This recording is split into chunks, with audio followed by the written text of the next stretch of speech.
Hello, everybody. Good evening to our latest feature of IndieCast, and uh, this is my first feature doing this alone. I wanted my mom to be a part of today's feature, but she's not feeling too well. My brother also had other professional and personal commitments, so he's also not at home. So today it's just me, but we have to keep our consistency and our channel going. So we are doing this again today with just me present. But this episode has been something that I wanted to talk about for a very long time because the the features around town planning, the features around municipal governance, and the features around like traffic management are some issues which I feel very passionately about, and I've been wanting to do a feature on them. My mom and I, every time we get stuck in a traffic jam, we feel like we have to do an episode around this. There is something around town and country planning that I am planning with some very well researched and very well educated, very well informed guests also. But just to start that series off along these lines, I thought I'll do one episode by myself. So here is the gist of it, and the policy issue that I want to talk about today is that over time traffic in Indian cities has gotten worse. And earlier, I think large traffic jams, especially the ones that you could not get over for hours, were a feature that you would see only in mega urban scapes like Delhi or Mumbai or maybe Chennai or Hyderabad. But now, even smaller state capitals, tier 2 cities, maybe in the last 10, 12 years, with rising incomes and improving accessibility of different types of vehicles, the traffics have become a major issue even in tier 2, tier 3 cities also. And I'm talking about proper large traffic jams. Now, Bangalore, we know, is infamous for traffic jams. I think that Delhi now, with the works around Dwarka Expressway, the construction, the tunneling, and that kind of work around Dwarka Expressway is coming to be a close second. Because if you take the NH 48 from Gurgaon to Delhi at any evening on a working day, the traffic is absolutely unmanageable. And I shudder to think what would happen if the rain one day becomes more uncontrollable on existing traffic. So I can see a lot of our public infrastructure already dwindling under these crises. So I just thought that let's have a deep dive, or rather a very shallow dive. What can I achieve alone in such few minutes? But maybe just getting these conversations started, let's have a dive or an overview of the issues that are causing these poor traffic concerns in India, and whether we can achieve the solutions, whether they are realistic. We know that, for example, I've seen some news reports about Bangalore police using some kind of geo satellite and AI tools to manage traffic. How successful have they been? Can they be implemented in the national capital region? Can other state capitals, other police commissionerates take note from them for their traffic police? So these are some things that we need to start deliberating around. So basically there's a assumption that I move with, and my view is that there's a sense of maybe poor coordination amongst a lot of authorities within the framework of what can manage traffic. Now, for example, if I take the example of NCR traffic can be affected because of the actions of government of Delhi, government of UP, government of Haryana, and the actions of the Delhi police, Haryana police, UP police. They need to be coordinated to manage traffic.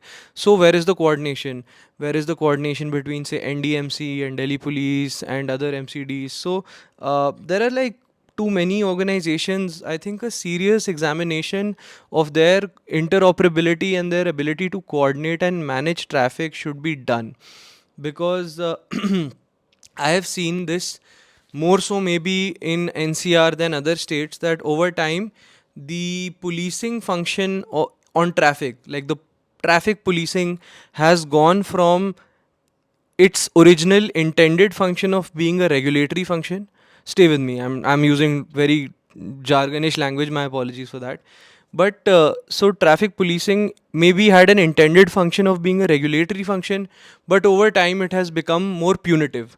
So over time, the focus has gone from, say, managing a reasonable flow of traffic in our urban areas to ticketing and challan issuing. And this might actually worsen traffic because, on many occasions, police barricading does not help. And I understand the law enforcement concerns around this, but after a point, the movement and the flow of vehicles should not be disrupted for too long, and a serious inquiry needs to be conducted into where the policing function has shifted from, say, what I think should be a regulatory function to a totally punitive and a ticket issuing function. Many times, the professionalism of traffic police persons is also not very high.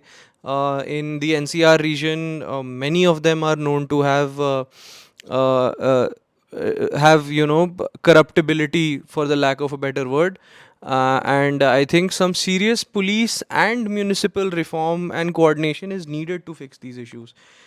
This I don't fully blame the police for it. My idea is not to sort of just point all the faults at one organization. Let's just see that how much of the burden of planning in silos should just lie on one organization. Now, Mumbai, for example, has about 25 agencies which can directly, indirectly be blamed for town planning, traffic management, municipal coordination. So, who will you blame this on? The police can always say that, the PWD is doing some work, the NDMC is doing some work in Delhi, or the, Namma metro work is going on in Bengaluru, or BMC work is going on in Bhopal, or something like that. So, these things are, there's obviously a more famous and prominent BMC in Bombay. So, these are some issues that can always, the ability to push the post to another organization is very high in these kind of issues. That's why you need more coordination, maybe joint monitoring. I'm sure it's happening, but we need to start reevaluating these things from like the ground up. So if if you are, for example, building very sophisticated AI tools to manage traffic, and it's not having any real impact on the ground, then that application is very likely to not impress anybody. So that's my first overview of this. We need to start seriously evaluating the current position of the smart cities mission, because about 2 lakh crore rupees were spent on it, and about the from the fund allocation and different studies that have been done, they conclude that only about 18% of it really was focused on easing mobility. So I think there's a disproportionate amount of inconvenience that is caused to the people who live in our Indian cities, but the amount of funds that are being allocated to better traffic management are very low. I think we are probably trying to solve a basic problem with a lot of complex technology. My suspicion is that you might not even need geotagging or AI tools to fix traffic problems. You might just need a road that will not cave in, but this is a basic municipal function. And I think if we need to get the basics right first. I understand that technological innovation must move on parallelly, but we also can't ignore the basics. So I think basic municipal governance needs to improve. For that, I think we need to take our municipal elections seriously. We need to engage at a more active citizenry level with our district councillors, with our municipal commissioners, and I think that there needs to be more coordination. Even the RWAs can become reasonable stakeholders in this issue, because as citizens we are all stakeholders, because everybody loses time, money, energy. There's a statistic I have out here. This is from I've sought many sources for this: Times of India, PRS India, IIT Bombay, MORTH itself, CPR India, Citizen Matters, and CAG reports. So one of these, I can't confirm which one because I haven't really gotten into detailed bibliography, but one of these studies says that Bombay has lost about 12,000 crore rupees a year to traffic. Imagine even just putting 1/100th of this amount of money into better traffic management. The loss to the GSDP of Maharashtra or to the GDP of India can be imagined, because this, after all, is our financial capital. So there's got to be some innovation. I think road management and transport management has over time become very contractor driven. It's become a source of income or livelihood for many contractors. So I think, and I have nothing against the contractor profession, but I think that they should be more focused on including some consultations by people who are more expert in town and planning. Maybe you can attach a architect or somebody who has an experience with public space management, because this issue sort of ties into traffic will automatically tie into like the lack of pedestrian friendliness on Indian roads. So there are not enough footpaths to walk, or even to sit or enjoy a leisurely day, because of poor pedestrian friendliness and pollution on Indian roads. So people will automatically walk on the roads. That is going to cause, in likeliness, it's going to risk lives, but it's also without any immediate crisis. Also, it's going to cause traffic. That has many implications, financial implications to psychological implications. Over time, many of these Indian cities, I shudder to think what will happen with the rate of growth of cars in a lot of these cities, because the traffic is already unmanageable. So we need to also do a very serious calculation of the policies, interventions, the impact they are having on ground. And I'm not saying that we should disincentivize and ban cars, because we all know bans don't really work, and bans will always affect people's employment, and they will cause a lot of black economies to come up. But what we can do instead is a focus on a radical approach to improve policing that only is focused on promoting a regular flow of traffic. If you want to do ticketing, you can use technology for that. Like, ticketing and punitive function can be done through really good high definition cameras, which we all have now. And the policing function can be totally regulatory to ensure that the flow of traffic does not stop. That can be maybe point number A. I'm not anybody an expert to suggest policy interventions here, but we can just start here. I also think that there are the Delhi Metro is one of the best connected in the world, but because this is not a Delhi centric episode, it's an episode that is centered on areas all over the country. So I think that one thing more that can be done is that the ground level to the last mile connectivity of the metro networks can be improved. So, for example, we know that constructing the Namma Metro in Bangalore, by the way, it was a difficult job. But does it have the kind of end-to-end connectivity that is required for the active citizenry to start sort of making it a part of its daily life? I know the Bombay Metro, the Mumbai Metro has many limitations, because it does not offer that kind of end-to-end connectivity. So people stick to the old local train system. And even within Delhi NCR, we can start seeing the metro railway infra sort of being overburdened with the number of people who use it, which is a good thing in its own way, because that proves its success as a means of transport. But maybe we can work on fleet modernization and more capacity building. We have another line coming up, so the DMRC there is doing a phenomenal job.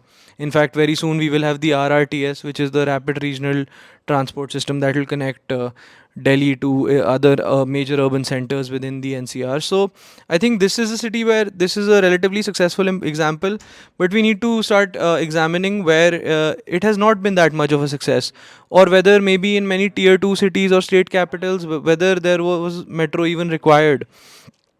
People in Bhopal and Indore sometimes really differ with the view that a metro was required there. You will notice me moving back to Madhya Pradesh a lot, because I spend a lot of time there. I was born there, but I think Madhya Pradesh and Bhopal maybe had a use case for metro, maybe a few decades down the line. So there can be two arguments here. One can be that people are building capacity as the city grows. The other can be you could have spent all this money on upkeeping the existing infrastructure. I myself also don't know where to stand on these issues, but the engagement with the consultants and the experts in this field with the policy maker needs to happen. That's the underlying issue of what I'm trying to say with this episode, is that we need to make policy making so much more consultative, that the expert, the think tanker in this area must speak to the policymaker, so you know exactly which gaps are being like left out before you come to the implementation. And I'm not saying that this is my view, but a lot of people have genuinely started believing that a lot of infra projects are just to, release funds for the big developers. And when that becomes priority, people stop enjoying confidence in institutions of government, which in itself is unfortunate. Now there are a bunch of more issues, that I have noted down. There's basically like there's a set of vulnerable users here. We all know that fatalities on the roads are disproportionately by two wheelers. Then many times our responses to, come down heavily on delivery services or ban two wheeler bike taxis. But then also that does not solve any issues. So, we need to come out of this mindset of knee jerk reactions and start really examining our ability to manage public spaces.